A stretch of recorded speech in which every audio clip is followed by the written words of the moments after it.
చెప్పాడు. ఇక వెనక ఇంగ్లీష్ దేశంలో కూడా ఓ పెద్ద మహామేధావి ఉన్నాడు, జార్జ్ బెర్నార్డ్ షా. ఓ సుందరాంగి ఎవరో ఉంది, ఆవిడ ఆయన అడిగింది, నాకు నన్ను చేసుకోవాలని ఉంది అంటే, ఎందుకు అన్నట్టే, నువ్వు ఒక మహామేధావి, నేను చాలా అందమైన దాన్ని, చేసుకుంటే అందమైన మేధావులు పుడతారో అందరు, కొంపదీసి వాడికి నా అందం నీ మేధాశక్తి వస్తే వాడు ఏమైపోతాడో అన్నాడు. మరి అది నిజమే కదా, ఇలాగే రావాలనే ఉంది, అలా రావచ్చు కదా.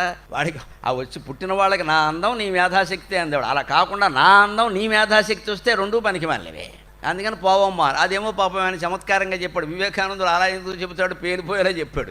ఎందుకు వచ్చిన మాటమ్మా, నన్ను దత్తత చేసుకోలేదు, కొడుకు కోసమే కదా, నేను ఉన్నాను కదా ఇక్కడ, 30-40 ఏళ్ళు వేసుకుని చేసుకో, అయిపోయా, దత్తత చేసుకో అంటే నువ్వు నాకు తల్లి అన్న విషయాన్ని భారతీయ సంస్కృతి పరంగా ఎంత ఘనంగా చెప్పాడండి ఆ మహానుభావుడు. ఇంకా మళ్ళీ ఎవరన్నా మాట్లాడగలరా, నువ్వు ఎందుకు నాటకాలు ఆడతావు ఇక్కడ, నా మీద వ్యామోహం అని చెప్పరాదా, చెప్పరండి, ఎదుగుతో చెప్పేస్తారు ఇక్కడ.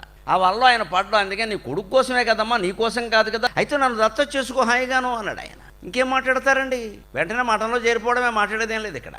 అదే వివేకానందుడు మాట అంటే తోట తిరుగుండదు అక్కడ, వెంటనే మనసు మారిపోవలసిందే. అందుకని ఆయన దేశం మీద వదిలిపెట్టాడు, పరమశాంతంగా ఆయన ఇంట్లో కూర్చున్నాడు. ఆయన కోసమే ఈయన తపస్సు చేశాడు. ఆ తపశ్శక్తి అంతా ధారపోసాడు 1886లో. అప్పటి నుంచి బ్రహ్మాండంగా వెలిగాడు ఆయన. అది మనం గ్రహించుకోవాలి.